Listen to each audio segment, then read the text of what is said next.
and welcome to Diabetes 101. Today we're going to focus on calculating insulin dosages. Did you know that diabetics are some of the few patients that decide their medication doses? It's not necessarily the doctors, and it's determined on a day-by-day, case-by-case basis by the patient. So let's figure out how they do it. Insulin allows glucose in our bloodstream to enter the cells and be turned into energy. However, a diabetic's pancreas no longer produces insulin, which is why we have to calculate it. First, let's look at target BG. Target BG, blood glucose, blood sugar, they're all the same thing. They all measure where we want the blood sugar to end up and are really important for blood sugar corrections. Target BGs typically stay the same based on time, but may change for an activity. For example, before exercising, a target BG may be 150. Later that day, before sitting down to relax and watch some TV, a target blood sugar would probably drop to about 100 or 110. Now, let's look at ISF. ISF, the Insulin Sensitivity Factor, is also called the correction factor.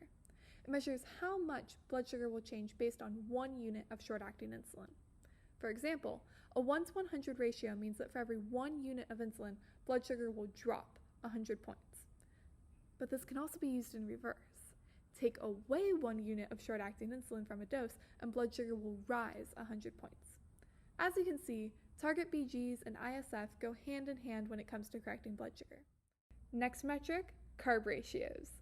Carb ratios are only used when a diabetic is eating carbs, and eating to treat a low blood sugar doesn't count. Carb ratios compare how many carbs will counteract 1 unit of insulin so there's no change in blood sugar after eating. For example, a 1 to 8 ratio means that 1 unit of insulin will cover 8 carbohydrates, which is about half a glass of milk. Because there are so many types of foods and so many different ways it interacts with our bodies, it can be hard to nail this metric down.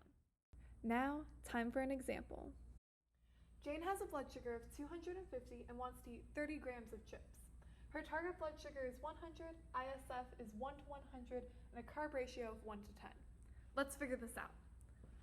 To find the desired blood sugar, you take the current blood sugar and subtract the target blood sugar. That gets us 150. You then divide it by the ISF, 1 to 100, and you get 1.5 units of correction. To find how much insulin you need for the carbs, you take desired amount of carbs, divide it by the carb ratio, which is 3 units. To find total amount of insulin, you add these two up, and you get your answer of 4.5.